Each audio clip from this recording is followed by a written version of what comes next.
नमस्कार, हम आकाशवाणी बेंगलोर से बोल रहे हैं। स्नेह भारती में आपका स्वागत है। मैं सानवी हूँ और आज हम बात करने वाले हैं कृत्रिम बुद्धिमत्ता यानी कि एआई के बारे में। आज हमारे साथ जुड़ने वाले हैं अनिकेत अमडेकर जी। अनिकेत जी साइबर सुरक्षा के क्षेत्र में 19 वर्षों से अधिक अनुभव रखने वाले विशेषज्ञ हैं। उन्हें साइबर हमलों की जांच करना और उनके बारे में जागरूकता फैलाना बेहद पसंद है। भारत सरकार के गृह मंत्रालय ने उन्हें साइबर कमांडो जैसे विशिष्ट सरकारी इकाई और प्रशिक्षित करने के लिए चुना था। हाल ही में उन्होंने आकाशवाणी पर भारतीय नागरिकों की ऑनलाइन सुरक्षा पर अपने विचार साझा किए। वे इस क्षेत्र में एक विचारशील यानी थॉट लीडर हैं और लिंक्डइन पर उनके 13,000 से ज्यादा फॉलोअर्स हैं। वे इकोनॉमिक टाइम्स समेत कई समाचार माध्यमों के साइबर सुरक्षा पर लेख भी लिखते हैं। आज हम एक ऐसे समय में हैं जहां एआई हमारे हर काम का हिस्सा बन चुकी है। वह हमारी सुरक्षा बढ़ा भी रही है और नई परेशानियां भी ला रही है। एआई अब साइबर सुरक्षा की दुनिया में सबसे बड़ा सहयोगी भी है और सबसे बड़ी चुनौती भी। तो अनिकेत जी, सवाल ये है, क्या एआई हमारी रक्षा कर रही है और साथ ही साथ हमें असुरक्षित भी बना रही है? Thank you so much Sanvi जी, काफी गहरा प्रश्न है। अभी कुछ ही दिनों पहले मैं मुंबई में था। मुंबई के कुछ सबसे ज्यादा अनुभवी ऑडिटर्स के साथ में बैठा था। हमारी चर्चा हो रही थी कि ऑडिटिंग की दुनिया में एआई का यूज कैसे हो। तब उन्होंने कहा कि जिस डेटा को, जिस इंफॉर्मेशन को एनालाइज करने के लिए उन्हें पहले 15 दिन लगते थे, अब उसे वो 2 घंटे में कर पा रहे हैं। तो मैंने उन्हें कहा कि भले ही 2 घंटे में आपको वो मिल रहा है, लेकिन आप उसके ऊपर 1 दिन और खर्च कीजिए सिर्फ वेरिफिकेशन के लिए। और इसे हम कहते हैं human in the loop, HITL। जब तक हम लोग उस चीज को वेरीफाई कर रहे हैं तब हमें उस पर ज्यादा भरोसा हो सकता है। अब हम लोग देखते हैं on the other side of the spectrum, जहां पर जो लोग अटैक्स करना चाहते हैं, जो चोरियां करना चाहते हैं, डाके डालना चाहते हैं, डिजिटल डाके एआई की मदद से। क्योंकि पहले वो लोग जब एक ईमेल लिखते थे और करोड़ों लोगों को भेजते थे, उसमें काफी गलतियां होती थी, ग्रामेटिकल एरर्स होती थी या उनके शब्द ठीक नहीं थे और उसकी वजह से वो बहुत जल्दी पकड़े जाते थे। एआई जो है वो शब्दों का मास्टर है, वर्डस्मिथ है। इसीलिए जिस व्यक्ति को अच्छे से अंग्रेजी नहीं भी आती, वो भी व्यक्ति काफी अच्छे ईमेल लिख सकता है एआई की मदद से। और इसकी वजह से ये हो रहा है कि काफी सोफिस्टिकेटेड फिशिंग ईमेल्स, आपने फिशिंग के बारे में सुना होगा। फिशिंग ईमेल ऐसा होता है कि जो लगता तो अच्छा है, सच में वो पूरा ही झूठ है। और काफी विश्वासपूर्ण ईमेल लिखे जा सकते हैं एआई की मदद से, और जिसकी वजह से जो आम जनता एआई के जाल में फंस रही थी वो काफी बढ़ सकता है। तो जैसे मैंने कहा कि 2-धारी तलवार है, जिसके हाथ में है उसके ऊपर पूरा निर्भर करता है। इसीलिए आज के समय की मांग ये है, सुरक्षा अधिकारियों को एआई सीखना होगा। उनको ये भी सीखना होगा कि उसको अच्छे से यूज कैसे करें। तो जैसा आपने कहा, एआई साइबर हमलों का भी एक हथियार बन चुकी है। तो ऐसे समाज में जहां कोई नकली वीडियो या नकली आवाज आप सच्चाई से अंतर नहीं मिला पा रहे हैं, उस समय में आप सच्चाई को पहचानना कैसे मुमकिन कर सकते हैं? मुझे लगता है आपका इशारा डीप फेक्स की तरफ है। डीप फेक आजकल ऐसे वीडियोस हैं या ऐसे ऑडियो हैं, बिल्कुल सच्चे लगते हैं। ऐसा लगता है कि बस मोदी जी ने ही ये वीडियो बनाया है, इसी व्यक्ति का ये ऑडियो है। और इसके काफी सारे दुरुपयोग भी किए जा रहे हैं। किसी पेरेंट को अगर फिरौती के लिए कॉल आ रहा है तो कोई व्यक्ति एआई की मदद से एक कन्विंसिंग ऑडियो मैसेज बना सकता है जो उनके बच्चे की आवाज में ही होगा। इसीलिए जो आपका सवाल था कि हम लोग कैसे इस पे विश्वास करें, मैं कहना चाहूंगा किसी भी चीज की पुष्टि करना सबसे इम्पोर्टेंट है। और पुष्टि करने के लिए सिर्फ एक सोर्स से नहीं, 2 अलग अलग सोर्स से उसकी पुष्टि कीजिए। क्योंकि आजकल डिस इन्फॉर्मेशन कैंपेन बहुत चलते हैं। इसका मतलब है कि एआई की मदद से झूठी सूचनाओं को फैलाने के काफी तरीके आप आजकल निकल के आ रहे हैं। इसीलिए कोई भी सूचना आपके पास आए, उस पर सीधा विश्वास ना कीजिए, उसको 2 सूत्रों से कंफर्म कीजिए। अगर आपको किसी दोस्त ने मैसेज किया है कि उसे बहुत जरूरी पैसे चाहिए, बहुत अर्जेंटली चाहिए, तो उस मैसेज पे विश्वास करके ट्रांसफर ना करें। दोस्त को कॉल कीजिए, उससे बात कीजिए और उसके बाद ही आप निर्णय लीजिए। जैसा कि आपने कहा, आजकल झूठी सूचना फैलाना बहुत ही आसान हो गया है। तो इस नए दौर को क्या हम एक सूचना युद्ध यानी इंफॉर्मेशन वॉर की तरीके से समझ सकते हैं? बिल्कुल समझ सकते हैं। जैसा हमने ऑपरेशन सिंदूर के समय भी देखा था, इतनी सारी सूचनाओं की सोर्सेस थी, ये पता कर पाना मुश्किल हो गया था कि कौन सी सूचना सही है और कौन सी सूचना नहीं। इसीलिए जब भारतीय सरकार ने ऑफिशियल कॉन्फ्रेंसेस की तो जब भारतीय जनता ने कर्नल सोफिया कुरैशी को टीवी पर देखा, ऑनलाइन मीडियम्स पर देखा, गिविंग अपडेट्स, क्या हो रहा है एग्जैक्टली, मुझे लगता है वो एक अच्छा तरीका है सूचना को सबसे ज्यादा अधिक से अधिक लोगों तक पहुंचाने का। लेकिन ये जो बात कर रहे थे वो थी एक नेशनल लेवल क्राइसिस की। लेकिन अगर हम लोग रोजमर्रा जिंदगी की बात करें तो मुझे लगता है कि ये वहां पर भी एप्लीकेबल है। अगर आपको ईमेल आ रहा है, व्हाट्सएप आ रहा है या एसएमएस आ रहा है, उसकी पुष्टि करना आपका दायित्व बनता है। तो अगर साइबर सुरक्षा एआई के थ्रू इतना बड़ा बदलाव ला रही है, अब क्या इंसानी कोशिश इसी रफ्तार पे, उस सेम स्तर पे पहुंच पाएगी? 2020 के बाद युद्ध जो है वो है मशीन वर्सेस मशीन। तो जो अटैकर्स हैं उनके पास भी एआई है, डिफेंडर्स हैं उनके पास भी एआई है। अब ताकत यह है कि किसका मॉडल ज्यादा पावरफुल है। मुझे लगता है ह्यूमंस इन द लूप, इसका मतलब है जो हम लोग एआई यूज कर रहे हैं, क्या उसे नियंत्रित करने वाला व्यक्ति, उसकी जानकारी कितनी है, उसे नियंत्रित करने वाला व्यक्ति, उसकी स्ट्रैटेजी क्या है, उस पर सब कुछ निर्भर करता है। और इसीलिए आजकल एक वैयक्तिक स्तर पर हो, एक कॉरपोरेट स्तर पर हो, राष्ट्रीय सुरक्षा के स्तर पर हो, तीनों ही स्तरों पर इस चीज के ऊपर ज्यादा जोर दिया जा रहा है। हम लोग हमारी फोर्स को कैसे ट्रेन करें। लोगों का जो एवरेज ज्ञान है एआई के बारे में वो काफी बढ़ा है। और मुझे लगता है कि आजकल की दुनिया में भारत अग्रिम जगह पर है इस मामले में, क्योंकि हम लोग जल्दी सीखते हैं और ये जल्दी सीखने की जो कला है यही हमें अलग बनाती है। तो जो आपने कहा कि इंसानी कोशिश, मुझे लगता है इसका उत्तर मैं 3 अलग अलग पॉइंट्स में देना चाहूंगा। सबसे पहला है, हमें ये डिसाइड करना है कि एआई को व्यवहार कैसे करना है, ये हम पहले से तय करें। कौन सा डेटा चलेगा, कौन से फैसले ऑटोमेट होंगे, क्योंकि एआई की सबसे बड़ी जो शक्ति है वो है डिसीजंस या फैसले लेने की शक्ति। और उन फैसलों को लेने के लिए जो कॉन्फिडेंस है वो हम ही एआई को देते हैं, क्योंकि एआई एक फैसला लेगा, हमसे पूछेगा क्या यह सही है, और हम लोग कहेंगे हाँ ये सही है, तो हम लोग ट्रेन कर रहे हैं। तो हमें ये तय करना है कि कौन सा डेटा, कौन से फैसले अच्छे हैं, कहां कहां इंसान की मंजूरी जरूरी है, ये स्पष्ट नियम होना चाहिए। नहीं तो एआई वो इंटर्न बन जाएगा जो कि बिना पूछे कंपनी के नाम पर प्रेस रिलीज निकाल देगा, और उस टाइम पर हम लोग कहेंगे कि ये एआई क्या कर रहा है। दूसरा पॉइंट यह है, एआई की हर गतिविधि ट्रेसेबल और ऑडिटेबल होनी चाहिए। एआई की गतिविधियों को उसकी हम लोग जांच पड़ताल कर सकें, ये काफी जरूरी है। इसीलिए जब भी एआई इवॉल्व हो रहा है, क्योंकि कोई भी सिस्टम इवॉल्व होता है, स्टार्ट होता है वर्जन नंबर 1 से, पहले वर्जन से लेके 15वें वर्जन तक क्या क्या चेंजेस हुए हैं ये सब हमें लिख कर रखना है, डॉक्यूमेंटेशन होना चाहिए, इन सब का रिकॉर्ड हो जाए, ताकि अगर कुछ गड़बड़ हो जाए तो ये ना बोलना पड़े सिस्टम ने किया है सर, मुझे नहीं पता। अगर एआई की वजह से किसी कंपनी को नुकसान होगा तो जो ब्लेम है वो एआई पर नहीं जाएगा, जो लोग उस एआई के लिए रिस्पॉन्सिबल हैं उन पर जाएगा।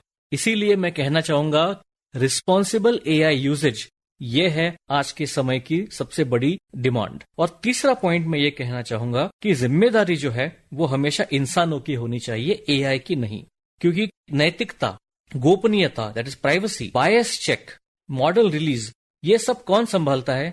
इंसान संभालते हैं। इसीलिए अगर हम लोग कहें कि सारी की सारी जिम्मेदारी एआई की है तो फिर तो सच में जिम्मेदारी किसी की भी नहीं है। हर एआई सिस्टम का एक ओनर होना चाहिए, और उस ओनर का काम है उस एआई सिस्टम को मॉनिटर करे, बिल्ड करे और सुरक्षित भी करे। आपके इसी जवाब पे मैं एक और प्रश्न करना चाहूंगी, क्योंकि एआई इतनी तेजी से आगे बढ़ रहा है, क्या हमें वैश्विक स्तर पे एक एआई नीति की जरूरत है जिसके थ्रू हम उसके फायदे और उसके नुकसान सारे संतुलित कर पाएं? बहुत ही अच्छा प्रश्न है आपका। इस प्रश्न को पिछले 3 साल से अलग अलग राष्ट्रों में, इनफैक्ट नेटो लेवल तक के ऊपर चर्चा हुई है। एक स्पेशल मीटिंग बुलाई गई थी जहां पर कई सारे राष्ट्रों के प्रतिनिधि वहां पर थे, और पूरी चर्चा का मुद्दा एक ही था, responsible AI development, responsible AI government. AI को हम लोग रिस्पॉन्सिबली एक नैतिक स्वरूप से कैसे उसको यूज कर सकें। और इसी मामले में यूरोप में एक एक्ट ऑलरेडी है, और उस नियम के अतिरिक्त ही सारी एआई सिस्टम्स को इंप्लीमेंट किया जाता है। इंडिया में 5 नवंबर 2025 को एक एआई गवर्नेंस फ्रेमवर्क को रिलीज किया गया है, जो कि भारतीय सरकार ने रिलीज किया है। और इसके अनुसार काफी सारे नियम और काफी सारी दृष्टिकोण शेयर किए गए हैं, जिसको फॉलो करके भारतीय नागरिक, भारतीय कंपनियां खुद को सुरक्षित कर सकती हैं जब वो एआई का यूज कर रही हैं तब। तो जैसा कि आपने कहा, एआई हमारे दिए गए डेटा पे ट्रेन होती है। अगर यही डेटा अधूरा या पक्षपाती यानी कि बायस्ड हो जाए तो डेटा पॉइजनिंग जैसी चीजों से हम कैसे सुरक्षित रह सकते हैं? इसके मैं 2 जवाब देना चाहूंगा। पहला जवाब होगा एक आम व्यक्ति के लिए जो कि एआई का यूज करता है डेली टास्क्स के लिए। जो आम इंसान है वो एआई किस लिए यूज कर सकता है? मे बी आपको कोई ईमेल लिखना है, वो काफी बड़ा ईमेल है, कॉम्प्लिकेटेड है, उसके लिए आप जल्द से जल्द एआई से यूज कर सकते हैं। या फिर आपका कोई हेल्थ इश्यू है और आपको वो मेडिकल प्रिस्क्रिप्शन स्कैन करके उसके ऊपर कुछ और इन्फॉर्मेशन जाननी है, तब भी यूज कर सकते हैं। इसमें जब भी आप एआई से कुछ सलाह मांगते हैं, समझो आपने पूछा कि मुझे डायबिटीज है और मुझे अभी भूख लगी है, क्या मैं एप्पल खा सकता हूं या नहीं, या फिर मुझे क्या खाना चाहिए। जब भी आप एआई से सलाह मांगते हैं तभी वो पक्षपात उसके उत्तर में आ सकता है। किसी भी चीज को आप वेरीफाई करें 2 अलग अलग सोर्सेस से। तो अगर आपने चैट जीपीटी से पूछा है, आप वही उत्तर ग्रॉक से मांगिए, आप वही उत्तर जेमिनाई से मांगिए। उससे ये होगा कि अगर 3 अलग अलग मॉडल्स आपको सेम उत्तर दे रहे हैं तब हम कह सकते हैं कि यही उत्तर सही है। मैं ये भी कहूंगा कि कुछ चीजें ऐसी हैं जहां पर एआई को पूछने से अच्छा किसी दोस्त से पूछिए, specially when it comes to finance और आपकी जो हेल्थ है। इन 2 विषयों पर आपके दोस्त या किसी डॉक्टर या प्रोफेशनल की सलाह लेना मैं कभी भी अच्छा समझूंगा। अब चलते हैं दूसरी ओर। अगर आप ऐसी कंपनी है जो एआई बना रही है, तब आपका दायित्व यह है कि आप जो डेटा यूज कर रहे हैं आपके मॉडल को ट्रेन करने के लिए, आप खुद उस डेटा को टेस्ट करें। क्या ये डेटा पूरे भारतवर्ष के लिए अप्लाई होता है या सिर्फ कर्नाटका के लोगों के लिए? क्या ये डेटा सिर्फ आईटी के एम्प्लॉयज के लिए लागू होता है या किसी भी एम्प्लॉय के लिए?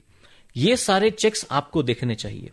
इसीलिए एआई मॉडल्स की सुरक्षा आपकी जिम्मेदारी है। एक तकनीकी जिम्मेदारी और एक नैतिक जिम्मेदारी दोनों है और वो आपको निभानी ही होगी।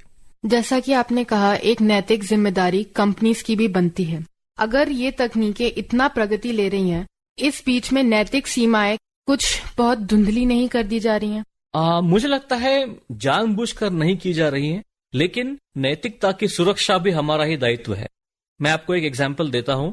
स्कूल के एक बच्चे ने एआई से पूछा कि बम कैसे बनाना है। एआई ने उसका जवाब नहीं दिया, लेकिन जो स्कूल के जो कर्मचारी थे वो एआई को मॉनिटर कर रहे थे। उन्होंने देखा कि एक बच्चे ने पूछा है बम कैसे बनाना है।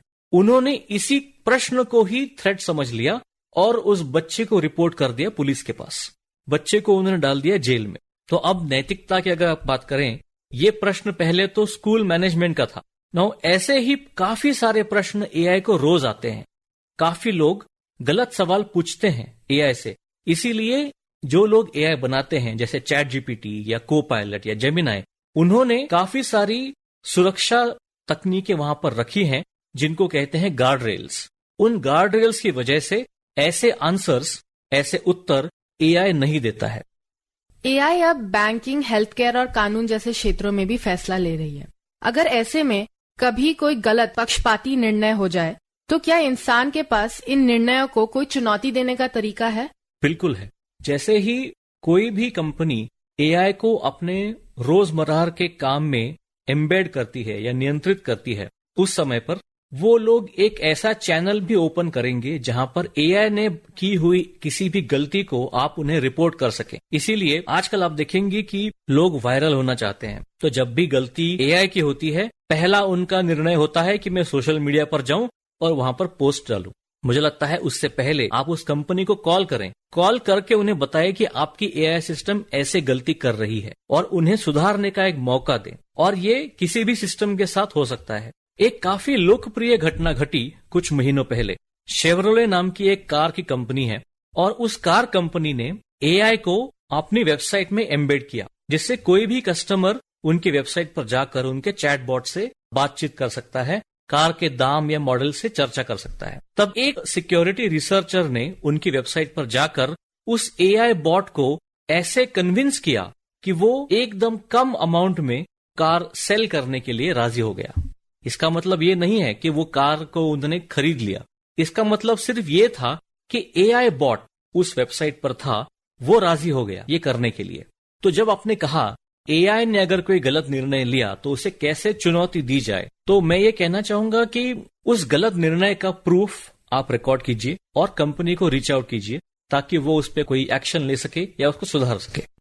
लोगों के बीच एक डर का माहौल है कि एआई के वजह से उनके रोजगार चले जाएंगे, इस पे आपका क्या कहना है?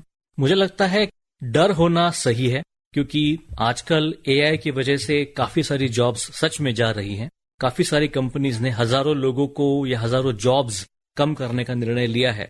लेकिन जब कंपनी की टॉप सीट पर बैठा हुआ कोई व्यक्ति एक निर्णय लेता है कि मुझे 10,000 लोगों को निकालना है, उस टाइम पर कंपैरिजन का फैक्टर ये होता है कि कौन से 10,000 लोगों को निकाले, ऐसे जिनको एआई बहुत अच्छे से आता हो या ऐसे जिनका जो काम है वो बहुत इजीली एआई रिप्लेस कर सकता है।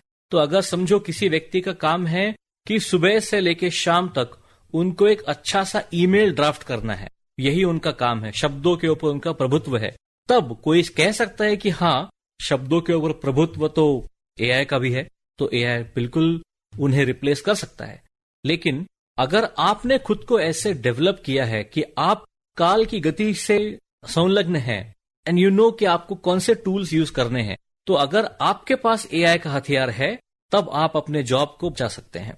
बात यह नहीं है कि आपके पास जॉब है या नहीं, बात यह है कि आपके पास क्या वो कौशल है जिससे कोई आपको हायर कर सके। उस कौशल को डेवलप करने की जो गतिविधि है, जो उसकी गति है, अगर आप उसे बढ़ाएं और सच में एआई को अपना साथी बनाएं तो आपका करियर बिल्कुल हो सकता है। इस समस्या का एक दूसरा पहलू भी है, एआई नई रोजगार और नई नौकरियां प्रदान भी कर रहा है। तो ऐसे चलते कौन सी नौकरी वापस ली जा रही है और कौन सी प्रदान करी जा रही है, इसमें क्या फर्क है?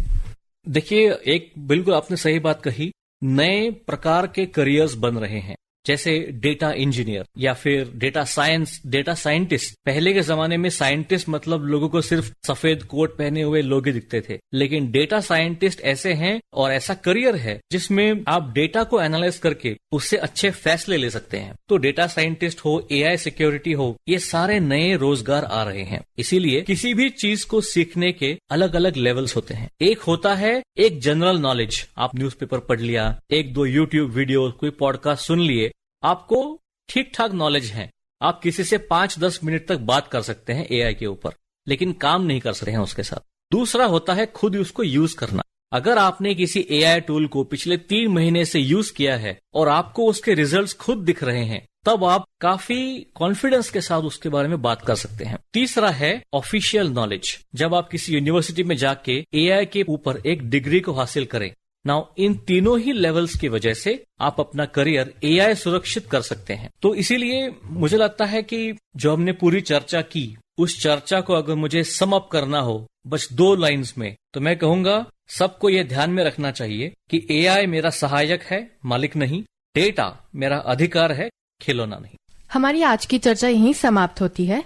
मैं सानवी हूँ और हमारे साथ जुड़ने के लिए और एआई पर अपने विचार साझा करने के लिए हम अनिकेत जी को धन्यवाद देना चाहेंगे।